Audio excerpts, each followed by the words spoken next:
Saudara, Aliansi Perempuan Indonesia menggelar unjuk rasa di kawasan Patung Arjuna dekat Istana Negara, Jakarta Pusat. Massa menyuarakan kualitas demokrasi yang dinilai semakin merosot.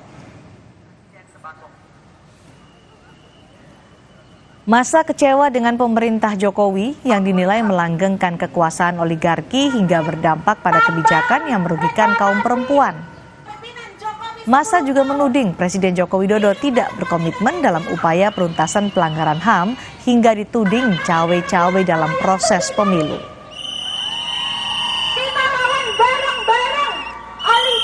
Hari Perempuan Internasional tahun ini tuh bertepatan dengan momen 10 tahun juga pemerintahan Jokowi.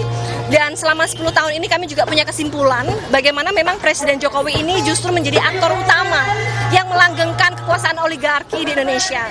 Melalui kebijakan-kebijakan yang justru memiskinkan perempuan dan juga rakyat, dan diiringi juga dengan intimidasi, kriminalisasi, penangkapan begitu ya para pejuang keadilan atau pejuang hak asasi manusia. Sementara itu, demo juga berlangsung di depan gedung DPR Senayan, Jakarta, Jumat siang. Massa yang tergabung dalam Gerakan Rakyat Selamatkan NKRI mendesak DPR menggelar hak angket terkait dugaan kecurangan pemilu 2024. Massa juga mendesak pemerintah segera menstabilkan harga bahan pokok yang tengah meroket.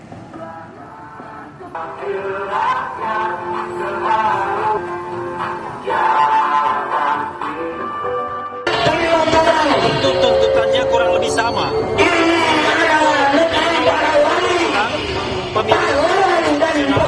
Pemilu yang tidak jujur dan adil, dan ada aspirasi agar DPR menggunakan hak angket, hak untuk menyelidiki adanya kecurangan pemilu yang masif, terstruktur dan sistematis.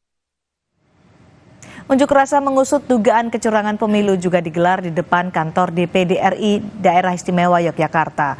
Massa yang menamakan diri Gerakan Rakyat untuk Demokrasi dan Keadilan atau Garda itu mendukung DPD membentuk pansus dugaan kecurangan pemilu. Tidak hanya mendukung DPD membentuk pansus, Massa juga mendorong DPR menggunakan hak angket terkait dugaan kecurangan pemilu. Perwakilan DPD RI asal Yogyakarta, Hafid Asrom bilang, pansus yang dibentuk DPD adalah aspirasi yang diserap dari masyarakat dan akan jadi masukan bagi DPR pada proses hak angket. Mengusut dan membongkar berbagai dugaan penyalahgunaan bansos. Ini akan saya sampaikan kepada pimpinan DPD RI jam siang ini, sudah sampai ke pimpinan DPD RI. Karena apa? Ini masukan yang pertama saya kira dari seluruh Indonesia untuk kepentingan demokrasi kita. Wakil DPD RI seluruh Indonesia itu menyampaikan ada ketidakjujuran, mungkin itu aspirasi itu. Maka Komite 1 mengusulkan kepada Ketua DPD RI untuk memutuskan dalam sidang itu diadakan pansus dalam waktu sesingkat-singkatnya. Sejumlah aksi massa digelar mendukung DPR RI menggulirkan angket mendalami dugaan kecurangan pemilu. Bagaimana partai di DPR RI menyikapi ini? Kita akan tanyakan ke jurnalis Kompas TV Nanda Aprilia yang saat ini berada di DPR RI Senayan, Jakarta. Nanda, bagaimana kemungkinan bergulirnya hak angket DPR RI untuk bisa mengusut dugaan kecurangan pemilu?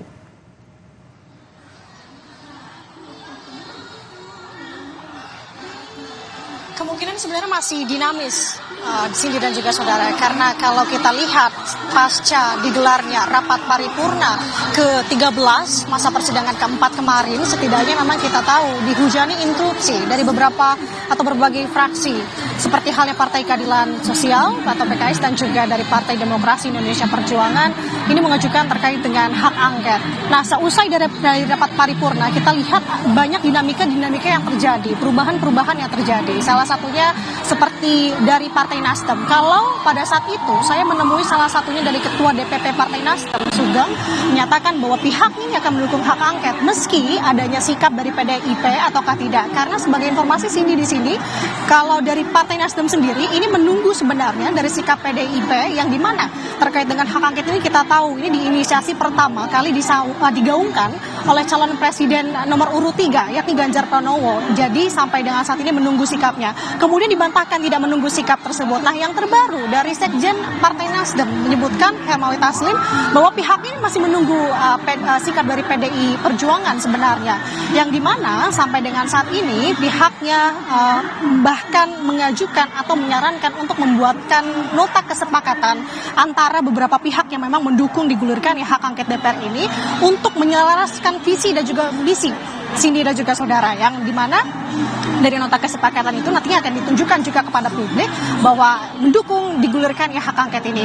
Itu dari Partai Nasdem. Sedangkan kalau dari partai-partai lainnya, salah satunya di sini sebut saja dari P3, yang dimana kami juga mendapatkan informasi dari sekjen P3 sendiri bahwa pihaknya terkait dengan hak angket ini sebenarnya masih menunggu dari hasil perhitungan suara yang saat ini masih bergulir dan nanti akan disampaikan di tanggal 20 Maret 2024 nanti. Jadi artinya memang dinamikanya tampak sekali terjadi dan juga terlihat. Seperti halnya kita tahu Partai Demokrasi Indonesia Perjuangan yang mengajukan terkait dengan hak angket ini, kemudian juga kita tahu P3 ini merupakan partai yang memang berkoalisi atau masuk dalam koalisi dari nomor urut 3. Kemudian memang ada perbedaan sikap di sini. Namun di sisi lain dari koalisi perubahan contohnya di sini mendukung untuk digelarkannya hak angket, bahkan menyarankan untuk dibentuknya nota kesepakatan didukungnya hak angket ini digulirkan. Nah, dinamika itu yang masih terjadi hingga saat ini dan kemungkinan memang kita akan lihat bagaimana hak angket ini akan digulirkan karena ada beberapa persyaratan tentu yang harus dipenuhi. Salah satunya adalah 25 orang minimal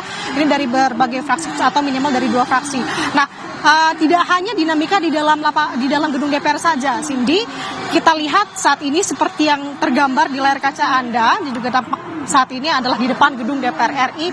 Ini dari pihak masyarakat sendiri, dari luar gedung DPR RI yang juga sudah berhari-hari ini tampaknya juga menyuarakan akan terkait dengan digulirkannya hak angket.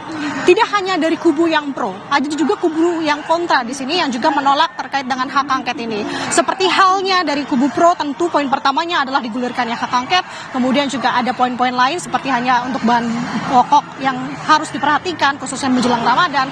Kalau untuk kubu kontra ini menolak digulirkannya hak angket karena salah satunya adalah yang dimana untuk saat ini pihak yang kontra yang hadir adalah dari kubu yang kebanyakan mayoritasnya masyarakat dari atau warga Indonesia Timur ini memang memiliki kedekatan diakuinya oleh Presiden Joko Widodo.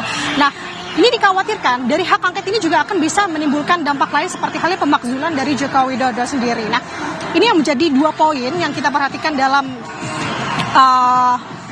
demo atau aksi unjuk rasa pada sore hari ini. Itu dari DPR, masyarakat, dan juga dari DPD sendiri, Cindy. Karena kita tahu bahwa dari DPD juga mengajukan saat ini adalah pansus selama 60 hari ke depan, yang dimana ada beberapa poin, yakni adalah yang utamanya adanya dugaan laporan kecurangan. Jadi kalau mengutip apa yang disampaikan oleh DPD sendiri, sebenarnya dibentuknya pansus ini menjadi langkah alternatif yang dilakukan. Untuk kecurangan pemilu, kita tahu laporannya juga sudah masuk ke dalam Bawaslu. Kita tahu saat ini juga di DPR tengah digodok lagi untuk wacana hak angket. Nah, DPD langkahnya seperti apa? Yakni dengan menggulirkan atau membentuk pansus, yang dimana ini nanti hasilnya akan menjadi rujukan ataupun bisa menjadi saran untuk DPR sendiri.